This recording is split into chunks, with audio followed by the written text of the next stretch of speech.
अस्सलामुअलैकुम, welcome to my channel cooking with Sahida. उम्मीद करती हूँ कि आप सब खैरियत से होंगे। आज मैं बना रही हूँ गाजर और चावलों की खीर, जो बहुत ही मज़ेदार बन के तैयार होगी। बहुत ही लजीज खीर। और जिसके लिए मैंने तकरीबन 1 पाव जो है चावल लिए हैं और 1 किलो गाजरें ली हैं।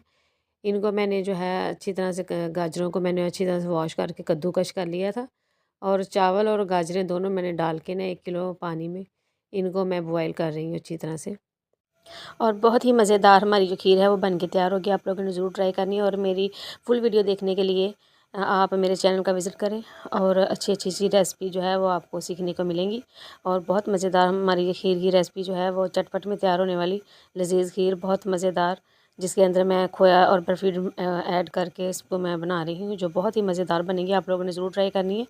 और मुझे अपनी दुआओं में याद रखें। और मेरे चैनल को सब्सक्राइब करें और मेरी वीडियो को लाइक करें और अपने दोस्तों में शेयर करें। और मुझे अच्छे अच्छे कमेंट करके बताएं कि आपको मेरी रेसिपी किस तरह की लगती है। इसके साथ मैं इजाज़त चाहती हूँ नेक्स्ट वीडियो के लिए। ओके, अल्लाह हाफिज़।